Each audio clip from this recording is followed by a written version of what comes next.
Well, it's Q&A time again, and many thanks to everyone who submitted questions on the community tab. As always, there were far more than I could hope to cover, so apologies for any I didn't get around to answering. In the meantime, and as ever, I want to say a huge thank you to everyone who supports the channel by watching the videos, liking, sharing, and leaving comments. And as always, I'm hugely grateful to all the channel members for their support. So, let's get on with it. So, Zakaria Shakir asks, is a Kurdistan state possible with the changes in the Middle East?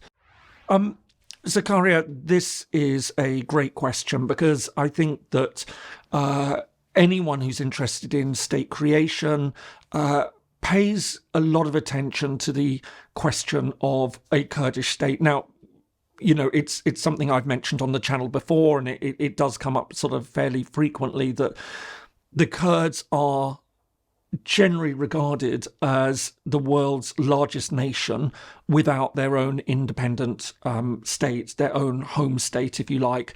And for anyone who knows, if you look at a map, they are in fact, the Kurdish community are spread across a number of different countries in the Middle East. Of course, the largest single community are in Turkey, but then you also have large community in northern Iraq, in northeast Syria. There's a community in Iran and also in Armenia. And I think that although the greatest level of agitation, if you like, for independence traditionally has been in Turkey, for a number of reasons, the main focus has really fallen on to northern Iraq. But what we've actually seen during the Syrian civil war was, of course, the creation of a de facto autonomous area in northeast Iraq, northeast Syria, known as Rojava, or was known as Rojava at one point, which many have wondered whether that could potentially break away and become a Kurdish state, a Kurdish independent state. Now, I think the big problem that the Kurds have often faced is the fact that there's considerable international reluctance to the idea of creating a Kurdish state.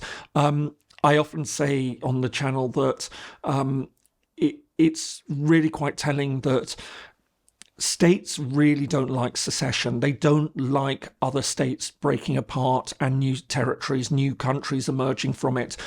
They're worried that that would happen to them. So there tends to be, by and large, and I always add the caveat, you know, there are some exceptions, but by and large, the international community really doesn't like territories breaking away. And I think that this has always been, if you like, the curse that Kurdistan has faced, that there's extreme reluctance to allow the emergence of a Kurdish state because that would mean breaking the borders, the territorial integrity of existing states, whether, as I say, that's Turkey, whether it's Armenia, Iran, Iraq, or Syria. And we saw this very, very clearly, for example, after the first Gulf War in 1991, that despite all the horrors that had been inflicted onto the Kurdish people by Saddam Hussein, even though he remained in power, a no-fly zone was created, a Kurdish regional government was established, so the Kurds in northern Iraq had their own autonomy, but a very clear message was sent out to them: you cannot have your own state. And this has been the position that's been taken ever since. And I have the sense that this is very much the line that is also going to be taken in terms of the Kurdish area in northeast Syria. I think what we would also see in the case of Syria, which is a really important factor in all of this, is Turkey and fundamental Turkish opposition to the idea, the emergence of a Kurdish state, either in northern Iraq or in northeast Syria, for the reason that there is a belief that that would then become the basis on which the Kurdish community in Turkey, or significant parts of it, or even just parts of it down in the southeast of the country, would then see as, if you like, the territory to which they can then attach themselves and create a greater Kurdistan. So I think there's a real worry that, even apart from the fact that many countries won't want to see Syria break apart, they tend to shy away very, very strongly from territories that secede. I think that if there was any significant move in this direction, then we could very well see Turkey take the strongest possible measures, invasion, occupation even, to prevent that from happening. So on the one hand, I mean, what we're seeing certainly taking place in Syria is a pivotal moment in the Middle East. I think that it's going to be very significant in defining the future direction of the Middle East. But whether I feel at this stage it would lead to the creation of a Kurdish state, I just don't see it going in that direction. And again, I mean, you know, there are very strong arguments for a Kurdish state in many people's minds, but it's just that you run up against, you know, the fundamental legal, political issues, and of course the fundamental opposition of Turkey, which would make it very, very unlikely, at least as I see it for the meanwhile. UN30B asks, what are the obstacles to Central Asian countries uniting under an EU-like or NATO-like structure, cooperating on defence and economic matters? Is it realistic? So I really like these sort of questions about how different regions can promote greater regional cooperation. I tend to actually be a great believer in regional cooperation. And I think it's really interesting when that's framed in terms of the European Union and to a certain extent NATO. But I certainly like the EU analogy, because I think this is a really important chance to emphasise what it is about the European Union that makes it so valuable and so worthwhile. Is it's based certainly on a very difficult history that European countries had, and a fundamental recognition that something needed to change, that the old patterns of international relations, which so very often led to conflict, needed to give way to new ways of interacting with each other, and that fundamental understanding that the best way to prevent countries from going to war with each other is making them more dependent on each other. But I think there's also another important element in all of this, which is very often missed, which is that integration is shaped by a mutual recognition of the importance of the rule of law. That you have to have all these countries agreeing to harmonise their legislation to make sure that when one piece of legislation applies in one country, it applies across the others in areas where that would fundamentally affect competition between them, or make things unfair, if you like. So what would I mean by that? So it's not about harmonising education, for example, on the whole. It would be about saying, okay, and this was something I really encountered during the Brexit debate in the UK, that people would say, oh, the EU's passed this law, or it's passed that law, and, you know, this is ridiculous and everything. Yeah, it's ridiculous until you need that law in order to make sure that the single market, which I think in many ways is the flagship policy of the European Union, works effectively. And, you know, I've often said that you can take the example of, in the bad old days, a crate of apples would land in France from Spain, and the French customs inspector would say, but this isn't an apple. It doesn't meet. You lay down very, very clear rules about what constitutes an apple. And so people then laughed, oh, bendy bananas, and all the rest of it. Isn't that a joke? It's not a joke, because that's the way that you make sure that all the countries compete. So when the French customs official says, oh, but look at this apple, it isn't an apple, you can actually hold up and say, well, according to this, it is an apple. You have to let it in, and you can't create these barriers. But you need a complex system to make that work. You need a complex system of people who will be coming up with those regulations, those laws. How do you give that democratic legitimacy? And that sort of, you know, for example, through the European Parliament, through joint decision-making mechanisms between the governments, because remembering fundamentally the EU remains an intergovernmental mechanism. And then you have ways of enforcing it. So you've got the European Court of Justice. So, for example, if the French customs insist that this isn't an apple, you've got an authority that you can go to in order to be able to say, well, yes, it is, or no, it isn't. And this requires a very, very high degree of cooperation, of integration. And I think that this is what is so often missed when people talk about the EU analogy. They sort of seem to think that the EU, it's just about coming together and, the country saying, oh, well, let's have open trade. It has to be so much more than that. You need a bureaucracy to manage this. You need a justice system to oversee it. You need governments to be talking to each other to decide how they're going to make these definitions, how they're going to set a policy agenda for the European Union. And so this is when I talk about this, or when people ask about, can we see something like the EU develop in Asia? So, for example, with ASEAN, can we see the African Union moving in that direction? Can we see the Turkic states, so the Central Asian states moving in that direction? Potentially, but only if they grasp this fundamental reality of what it actually means to have that sort of system in place, that European Union type structure. Now, NATO is very different. I mean, NATO, yes, there is a membership process and you've got to have a certain degree of compatibility, or very high degree of compatibility in the military sphere, but it's a much lower bar to cross. That NATO isn't involved in things like, and I just because I love you saying the words phytosanitary certification, which basically means are the crops and things that you grow healthy, safe for human consumption and things like that. NATO doesn't get involved in any of that stuff, but the EU does, and you need all those bodies in place. So certainly, is it possible? Yes, but I think that people really need to be aware of the very, very high bar that needs to be crossed in terms of political cooperation, and then making sure that it holds, and making sure that all the members who sign up to it then adhere by those rules, and what are the mechanisms that you can put in place to set those rules and to enforce them.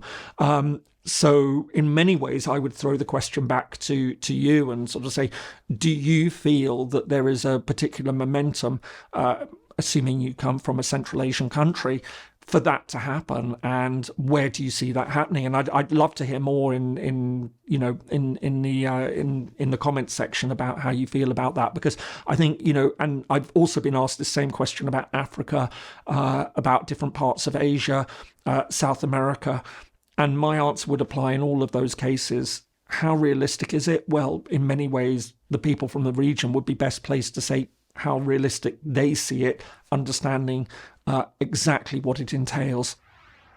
So Abner El-Shani asks, what is the Trump administration going to do with the Balkans, especially with Serbia-Kosovo relations? Abner, thank you very much. I think at this stage, we just don't know. It has only been a week. There are a number of foreign policy issues that we've seen that Trump has turned his attention to. My sense is the Balkans are not going to be very high profile in this second Trump administration, certainly not as high profile as they were in the first. If anyone remembers that it actually got a lot of attention from the Trump White House first time round, partly because he'd appointed this character, Rick Grenell, who was the US ambassador to Germany, to be the special envoy for Serbia-Kosovo talks. And this led to an agreement being signed in the White House. And so Trump could put it down as one of his sort of foreign policy successes first time round.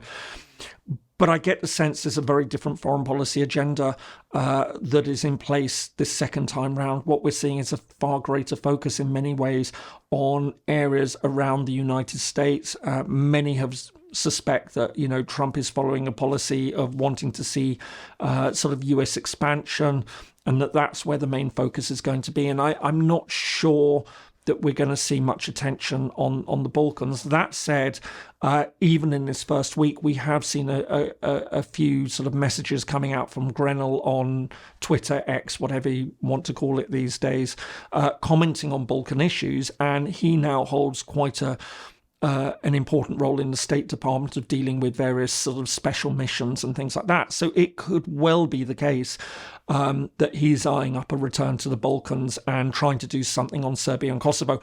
But I think at this initial stage, there's very little indication that is necessarily going to be the case. It might be, it might not be.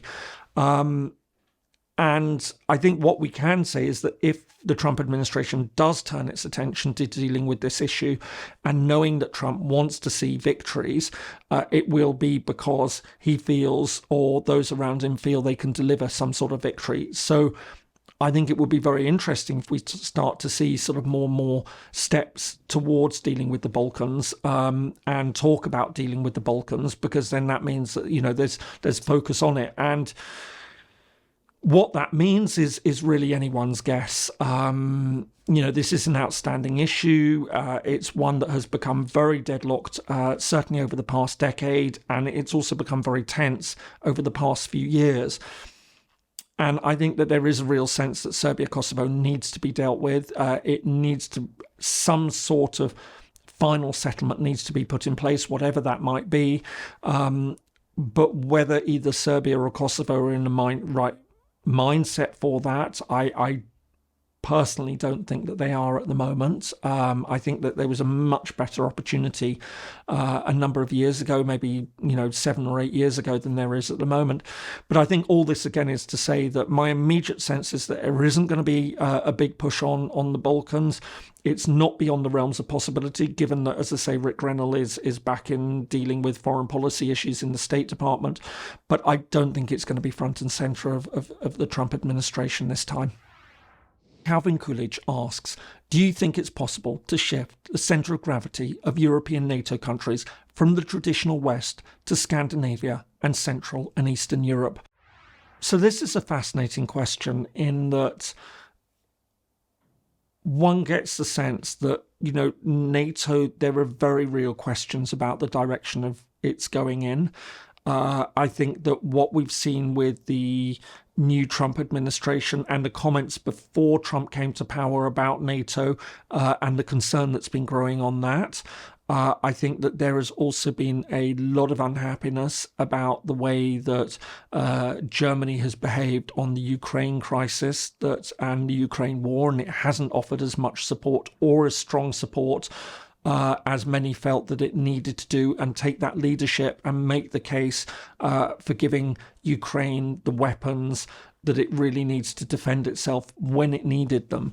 And so I think that there are a lot of countries that will be saying, given that Russia is now seen as the fundamental threat to NATO, that those most affected, those on the front line of that relationship, are really the ones who are most empowered to speak up about what they need and what they feel they need from their NATO partners, and how the other NATO members will respond to that. So the United States is obviously absolutely crucial in any assessment about what's going to happen with NATO. But there is also this question of, you're right, will it shift from the major sort of the Western European countries, so that would be Germany, that would be France, United Kingdom, to Scandinavia, to the Central and Eastern European countries? I think the other thing that's really important to bear in mind when sort of thinking about that is that's well and good, but in many ways, and notwithstanding the fact that there has been a significant reduction in British defence capabilities, is that traditionally it's been Britain and France that have been seen as the most significant military powers in Europe. In part, that's because they are also the only two European countries that maintain a nuclear deterrent, but they have also had this concept of global reach, that France and Britain maintain wider defence networks, bases abroad. They have other technology and equipment that allows them to be able to operate in many places around the world. And I think that that's something which has traditionally also played a very, very important part in giving them a significant say in NATO. And so there would be the question of sort of, how would that balance of power shift? How would these countries respond to that? How are they engaging with these countries to take on board the concerns they feel? Now, I mean, in some ways, we've seen some very positive signs. So, the United Kingdom has taken a very strong position, for example, on the Ukraine war, and has recently signed a new agreement with Ukraine. Emmanuel Macron has spoken quite openly about the possibility that NATO might need to consider about sending troops to Ukraine. Where that stands at the moment, it is another question. But it has been interesting that those two countries have certainly seemed much more in line with the concerns that those most on the front line with Russia have been expressing. So I don't know if, in answering all of this and sort of trying to clarify my own position and thinking on it, I can see that those are the countries which are now more vocal on European security rather than the traditional Western European countries and the United States. But whether that balance of power is shifting, and whether it even needs to really shift, if you certainly see certain countries such as the UK, such as France, getting on board and going along with them. And in many ways, the bigger issue, I think, is, and the one everyone has been asking, is about Germany. And of course, we have the elections coming up in Germany and what that is going to do in terms of changing the debate. And of course, all of this has been played out against the backdrop of what's going to happen in the United States. Mohammed Ali asks, is it possible for Turkey to join the European Union? Now, this is an issue that I have followed for a very long time, not just out of interest, but from a professional academic perspective, writing a lot on EU enlargement, taking a lot of interest in Turkey. The short answer is no, and certainly not saying never, but certainly there's no hope. Looking at this in the medium term. Now, I've never really believed that in what we could call the existential argument about Turkish membership of the European Union. So there is a body of thought that says Turkey is fundamentally unsuited to EU membership. It can't become a member. And I always push back against that idea. I never liked that idea. I felt that it was fundamentally wrong, not just from a moral position of sort of saying, people in Turkey aren't European, so they shouldn't be able to join the European Union. I felt that it didn't actually make sense, and it relied on a very particular reading of European identity that I, from my personal experience, felt was illogical. And what do I mean by that? I mean, it's based on the idea that Europe is a big continent, and yet it would say that people on the very most easternmost border of Bulgaria would naturally have more in common with somebody from Ireland or somebody from Portugal or somebody from Estonia than they would with somebody just a few kilometres down the road across this border in Turkey. And yet, if they are deemed eligible to be Europeans because they fall on the western side of that border, because they fall on one side of it, then but Turkey couldn't because it fell on the other side. It just never made a lot of sense to me that there are many more things that many people in the Western Balkans, for example, who are lining up to join the European Union, and some countries are already in the European Union, some of the other Balkan countries, so as I said just now, Bulgaria, but also Greece, Romania, there will be commonalities with Turkey that are far stronger than the commonalities they would have, for example, with Sweden or with Luxembourg, or with Latvia. So I always felt, as I say, rather uncomfortable with this idea that Turkey couldn't join because it just simply wasn't a European country. That said, I think where I, like a lot of people, became very concerned about Turkey's prospects for membership was simply because we have seen a rolling back of human rights practices. We've seen many steps taken by the Turkish government under Recep Tayyip Erdogan that have fundamentally gone against rule of law, democratic practices. And this is where I tend to be much more absolute in my belief that countries should be ready to join the European Union, that they need to uphold those values. Now, that's not saying that they all do all the time. But I think that there is this fundamental principle, what we call the Copenhagen criteria, which is incredibly important in setting the boundaries for expected behaviour across politics, across economics, that countries that want to join the European Union are expected to uphold. And I think the danger is what we've seen with Turkey is that has just disappeared, that Turkey isn't upholding that. So as long as Turkey is taking that particular direction, then it's very difficult to see Turkey ever becoming a member of the European Union. Now, of course, there is also a bigger picture about all of this, and a question I think a lot of us who've spent a lot of time looking at Turkey have also asked, which is, and leaving aside, that there are also some very practical issues that need to be dealt with. So, for example, Turkey has had a very difficult relationship with Greece, and that antagonism has also sort of seen claims on parts of the Aegean, for example. You've got the Cyprus issue, which, for anyone who knows, I have long believed needs to be settled, and, that has also got to be part and parcel of any agreement for Turkey to join the European Union.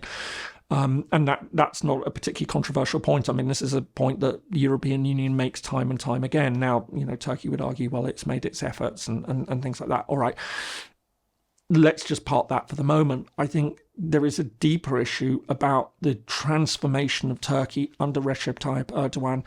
And he is one way or another getting, I think most would argue, towards the end of his political life.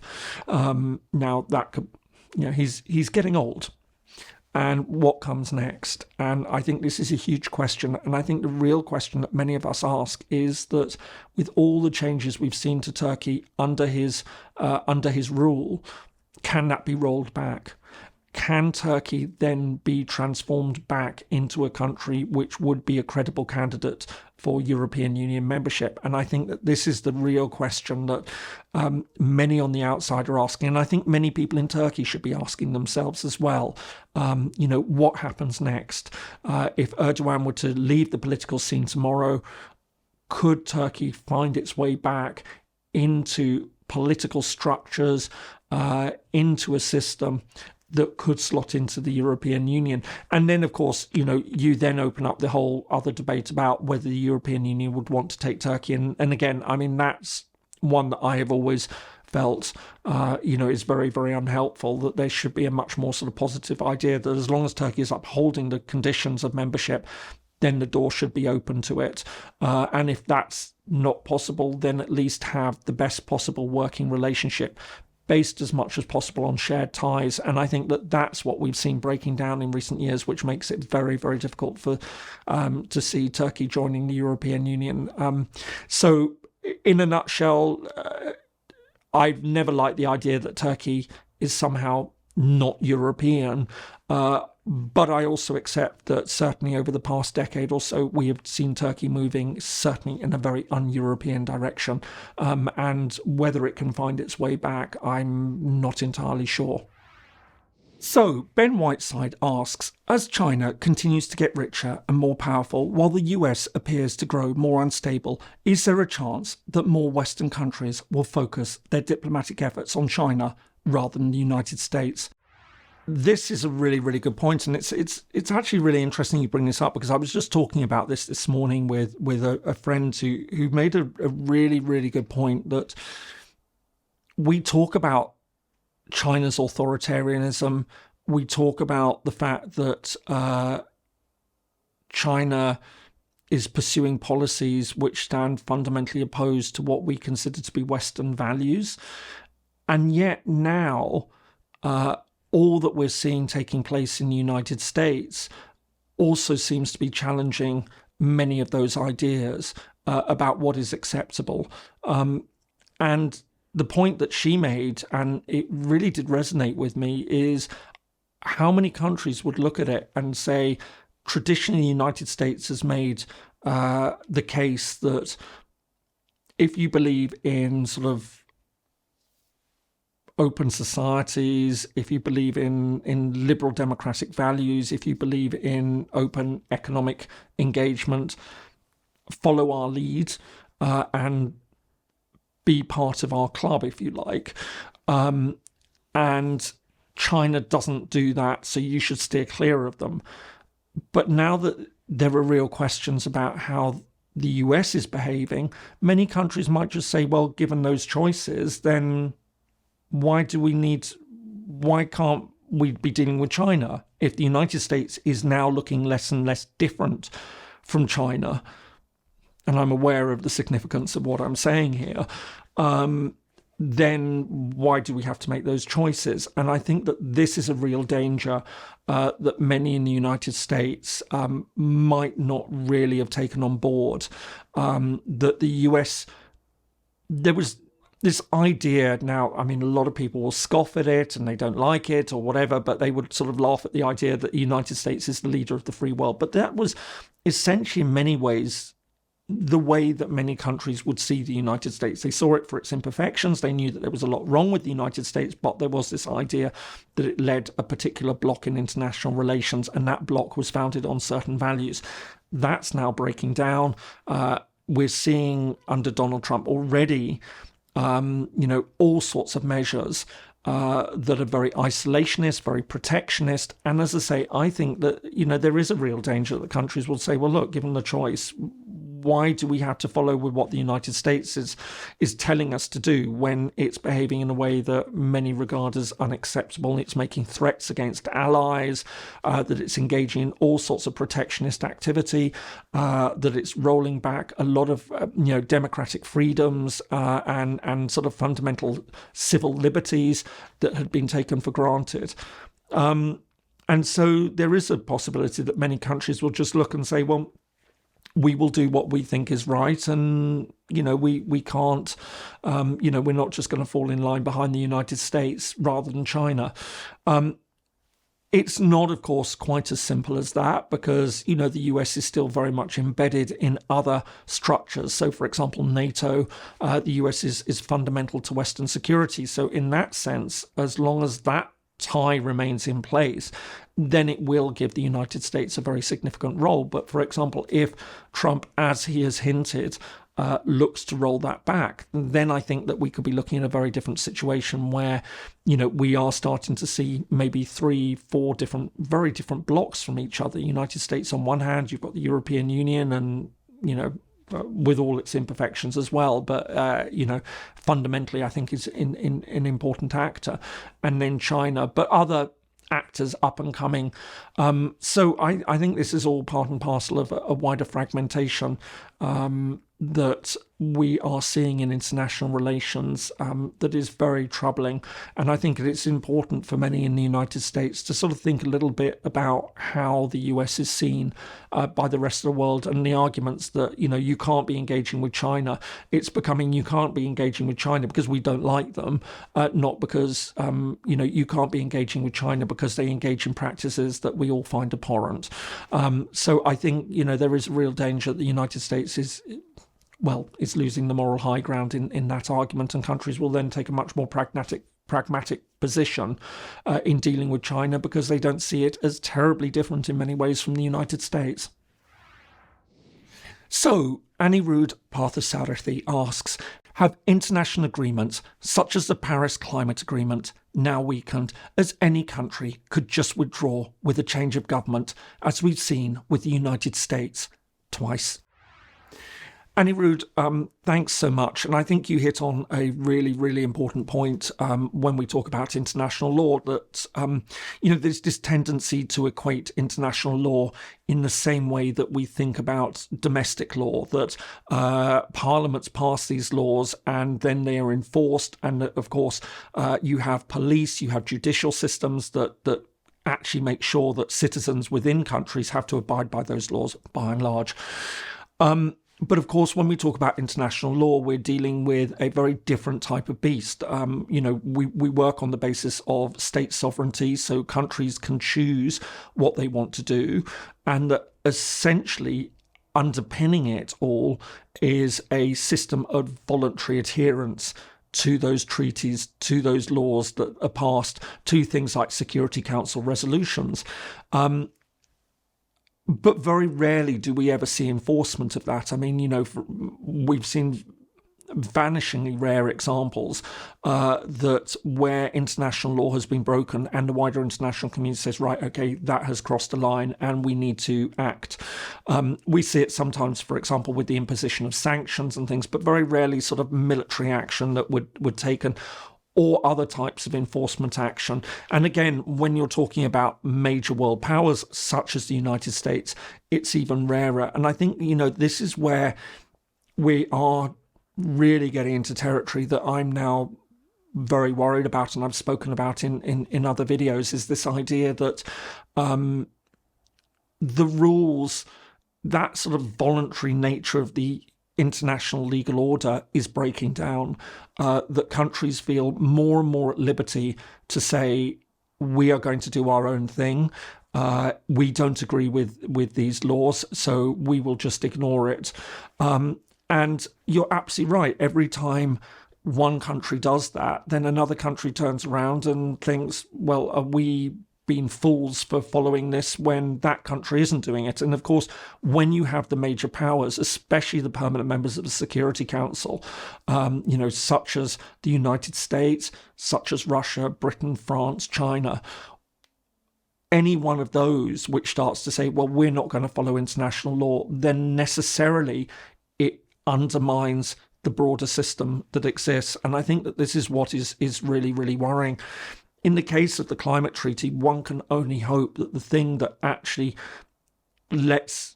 keeps most countries on the straight and narrow that are adhering to it is that there is a realization that this is an emergency and that something needs to be done about it. But it does become very, very difficult to hold that line when countries are having to take difficult decisions on matters that will fundamentally affect the shape of their economy, that will fundamentally affect their citizens. And they're saying, and those citizens are saying, but United States isn't following on from this. And it's already been a point of tension in many ways for many countries, that they have always felt that especially developing countries, that they're the ones now who are having to bear the greatest brunt of, reining back their economies in order to prevent sort of climate change, to take the steps that would mitigate it. And they say, well, it's all very well. The Western countries are living a high life. Their economies have developed significantly, and now they're asking us not to do that.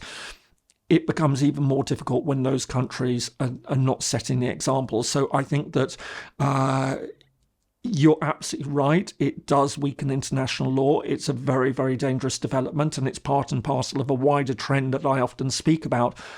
I think on this one, it is, as I say, the fact that many countries will look at the situation and say, listen, even if the United States isn't doing this, we need to do it. And I think it's also very telling, and it's good that so many countries treat the United States with the opprobrium that I think it deserves for walking out on these sorts of agreements. That it's sort of saying that a lot of countries aren't saying, well, are we the idiots for following on this? It's sort of saying the United States is the country that's behaving atrociously by doing this, and that Trump is behaving badly, and that this is actually going to do a lot of damage to the world. But we need to stick with it. So I think you're absolutely right in a general sense, but sometimes I think you also have that principle, and I think we all see it in our day-to-day lives. It's not just about following laws because those are laws that have been created by legitimate authorities or parliaments or whatever. It's about following laws because if you do and everyone else does, then things work much more smoothly and everyone gets the benefits of it. So I think and I hope that maintains, that's what we're seeing certainly with climate change. But across the board, I think we can say that this is an extremely worrying time because more and more countries now feel that they can question the standard principles, rules, laws of international relations, which have held for so long, albeit with certain exceptions, but essentially have held for so long, and more countries feel that they can now say openly, well, this isn't going to apply to us any further. John Morales asks, do you think Trump is coming to terms with the US being a hemispheric power and defocusing on East Asia, Africa, and the Middle East? Sean, this is a really interesting point that I think that there is a sense in many ways that what Trump is doing, certainly at the start of his presidency, is really very much focusing on the Western Hemisphere, on focusing on the Americas. I mean, if we're looking at where the main things that he's stirred up a lot of controversy over. I mean, we've got the claims on Greenland. We've got talk about acting against the cartels in Mexico, the Panama Canal, making Canada the 31st state, the brief trade war with Colombia. There is so much focus here that seems to be paid onto the Americas. And that's obviously not to say that there aren't those other issues. The United States will have to remain engaged in it. But when you put it that way, that it does certainly seem as though Trump's real agenda is essentially becoming, you say a hemispheric power, I think, yes, a hegemonic power in the Americas. And, people would always say, well, to one extent or another, it's always held that role. But it does seem, doesn't it, that this real focus of the new Trump administration is on the Americas. And that's, there's been a lot of talk about, is he guided by that period of growth at the end of the 19th century when the US expanded, when it took on new territories, when it acquired briefly Cuba and Puerto Rico and other territories. Does Trump see himself as being the person who will see America grow territorially under his administration? And in that case, then obviously the Americas are the area to be looking at in one way or another. So yes, I think that you're probably right in some senses. But I mean, it is, of course, very early days. We've got a 4-year presidency ahead. There will be other issues. We know that, for example, there's a lot of talk about Ukraine and what Trump's going to do there. We've got very big questions about China, and particularly China and Taiwan. There's the question of the Middle East and how Trump will be sort of drawn into that. So, I mean, I think that the fact that we haven't heard a lot about that so far doesn't mean that, there's no focus on it or there won't be focus. And I don't think that's what you were suggesting anyway. But I do think also that you hit on a really, really interesting point that it does certainly seem, doesn't it, that, first and foremost, his attention right now is on this sort of Western Hemisphere and what the US is going to do to increase its power in its immediate neighbourhood. Mohammed Tahir asks, did the Modi government in India fail on the foreign front? Closer ties between Pakistan and Bangladesh, the Maldives and China, Nepal and China, Myanmar's mayhem, Sri Lanka's new socialist government. What's the meaning of these happenings for India? I find India a fascinating country on all sorts of levels, and I think, like many others, I've been fascinated by the direction that Modi has taken India. So many would say, he has given India a much greater standing in the world, a much greater presence in the world, and Lord knows he has his supporters. I did a video on Indian democracy, and I have to say that the hate messages coming through were almost unprecedented. There are quite clearly a lot of people who are huge fans of Narendra Modi and the direction that he's taking India. But I am more sceptical about it. I feel that, and this is very much the concern I have with what Trump is doing with the United States, is that nationalists who take power in important states, major regional, international powers, then start to think, oh, well, we will do simply what is right for our country. The Make America Great Again, America First. And I think a lot of this that we see with Modi, that he will be saying, I am doing what is right for India, and we're not going to get pushed around by anyone else. But we live in a world where many other countries understand that the value of international relations is building relationships and not sort of treating other countries badly or being confrontational with them unnecessarily, but actually saying that, look, to achieve the best results very often requires cooperation, and that requires give and take.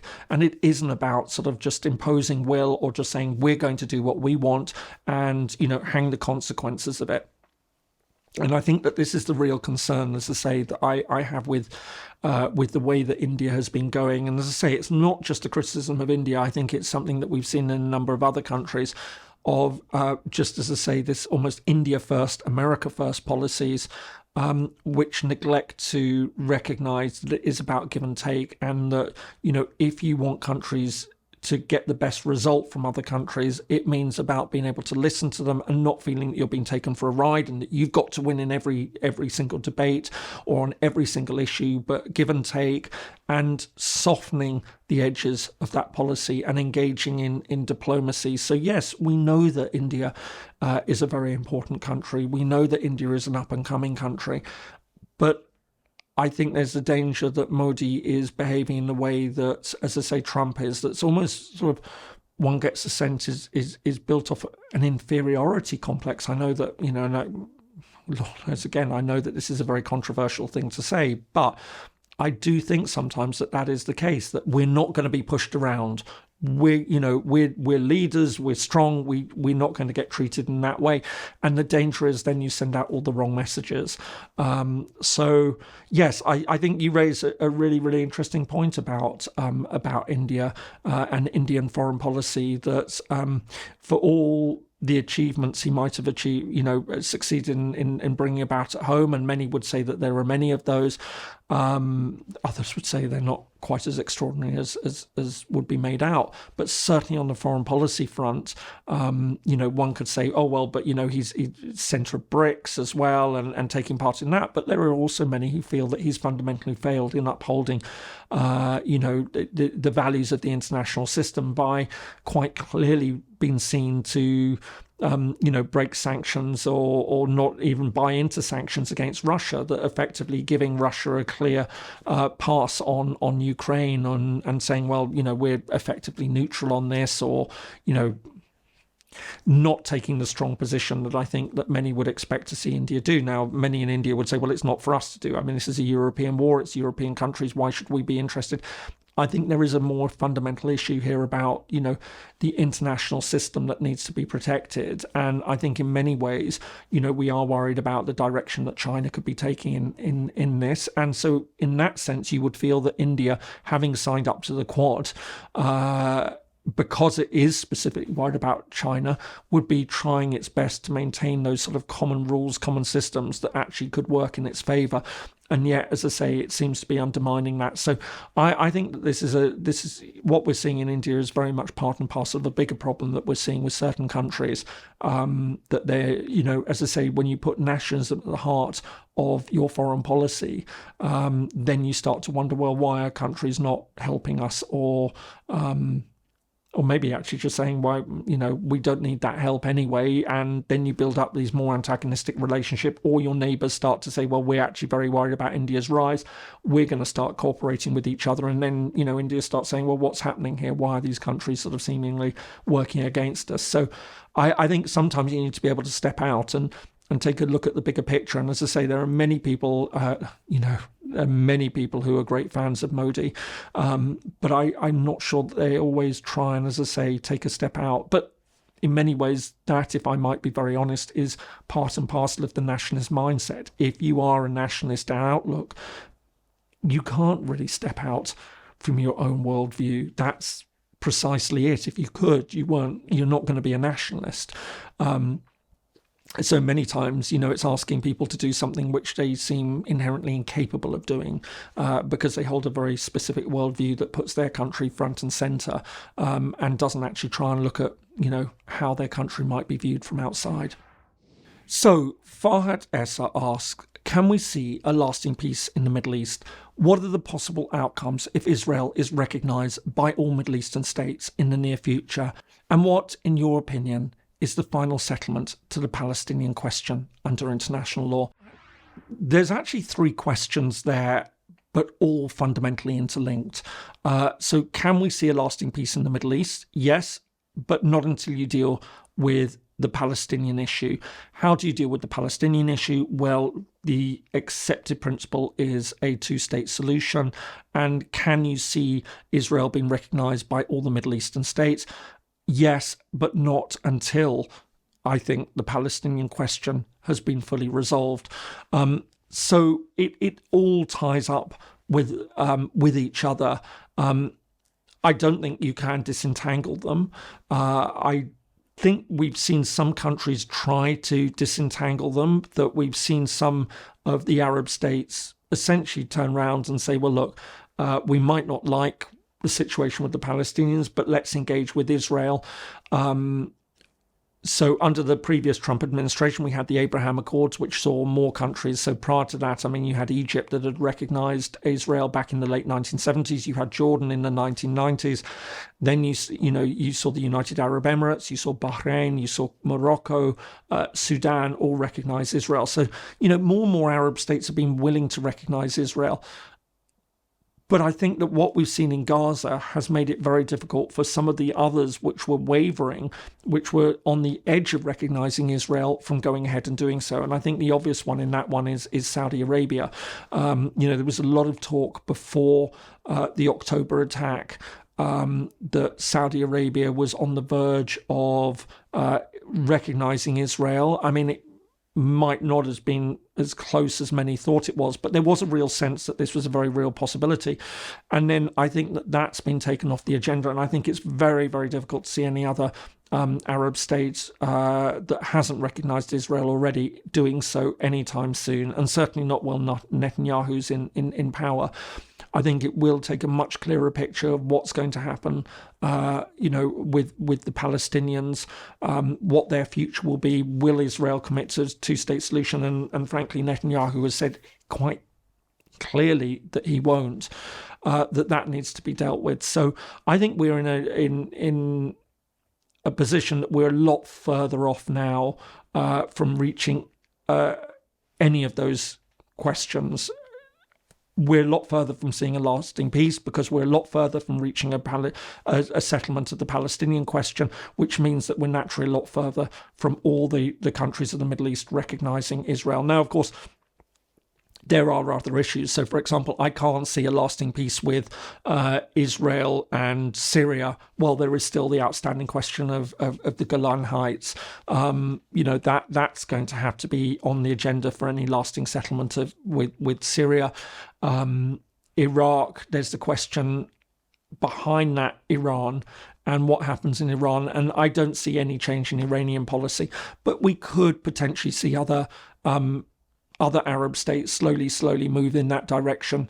But again, it's off the agenda for the meantime. I think there's going to have to be a lot more work that's done, and seeing how things are going to be playing out in the next few years with Gaza.